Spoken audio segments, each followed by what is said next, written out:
Michael started feeling the presence of another person in his apartment. He's always in his house alone except for when his girlfriend sleeps over or a family member visits. Thus, whenever he had that feeling of the presence of another person, he waved it off as his imagination. He was never scared as he never believed in spirits or ghosts. The feeling continued and gradually became more pronounced. As the days passed, it became stronger and stronger.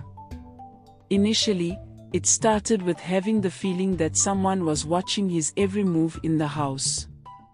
Later, it felt like someone was tailing him as he walked around the house. He would turn out of curiosity but won't see anybody. He would then try to convince himself that it was mere imagination. A few days later, Michael started feeling touches from someone he couldn't see. He would be in the sitting room seeing movies and someone would tap him gently on the shoulder or blow air into his ear. In reaction, Michael would turn swiftly but wouldn't see anybody or anything. Sometimes, he would be deeply asleep and he would feel someone shaking him to wake up. When he woke up, there would be nobody there. Strange. At one time, Michael was wide awake reading in his room when he felt some tickling under his foot.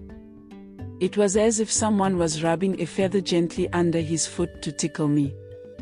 Reacting to the stimuli, he shook his feet and continued reading. Then the sensation came again. Michael carefully checked if there was anything there, but there was none. Yet, the tickling continued and only took breaks when he shook his legs. Michael became a little scared, but managed to convince himself that it was nothing. Later that night, he was sleeping in his bed and turned. His body hit someone else's. He woke up with a start and found no one beside him. It was at that point that Michael started believing something was not right. The next day, he told his girlfriend what he thought he had been experiencing. The girlfriend laughed at him for being scared of nothing. She said he claimed to be strong and not afraid of ghosts, but he was afraid of his own house. She offered to spend the night in his house and experience the supernatural presence he claimed to have experienced. They slept through the night and nothing happened. None of them experienced any of the things Michael usually experienced every night. While his girlfriend was leaving for work the next morning, she jokingly told Michael to beg her to come back to his house in the evening to babysit him. Michael laughed over it, but deep down in his heart, he believed what he felt was real.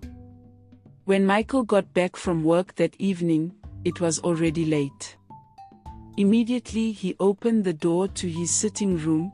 He perceived an alluring feminine perfume oozing from his apartment.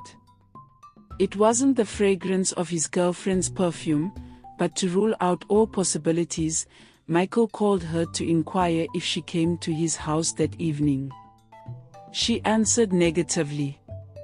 When he got to his room, Michael discovered that all his belongings were perfectly arranged and the dirty clothes he had in the basket had been washed and hung in his bathroom. He believed his girlfriend came over but wanted to play pranks on him. Michael called her again, asking her to stop playing and take the credit for tidying up his house. But the tone with which she told him she was not the one made Michael believe she was telling the truth. But who did it then? He asked himself with fear in his tone. That night, he could not sleep. The thoughts of the experiences he had had and that of the recent one made him scared.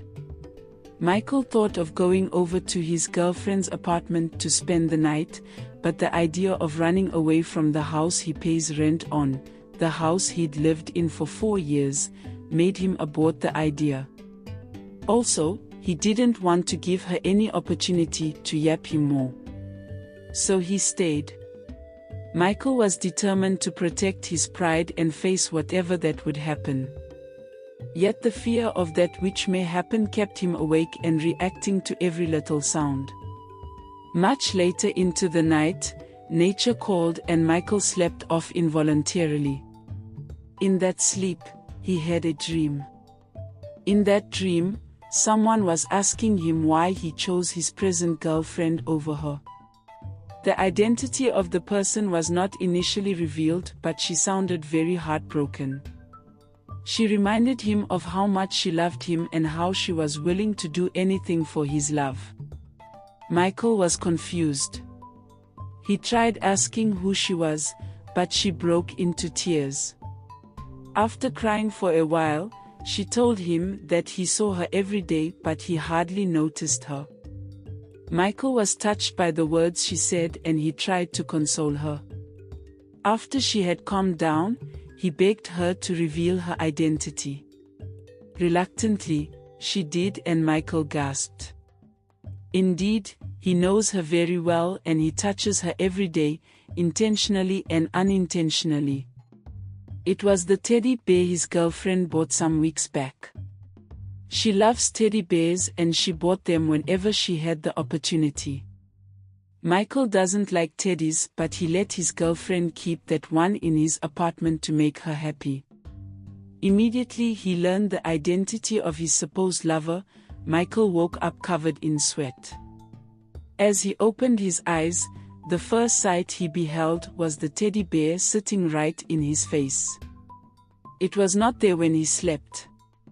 Michael sprang up, screamed and ran outside the house. He came back much later when the day had become bright and took the teddy to the backyard where he burnt it. But to Michael's surprise, hours after the burning, he couldn't find any trace of its ashes. They'd all vanished. When Michael told his girlfriend about her EVI teddy bear, she didn't believe him. She said he only used that as a cover to discard her teddy because he didn't like it. But Michael alone knows what he experienced and he is not ready to convince her.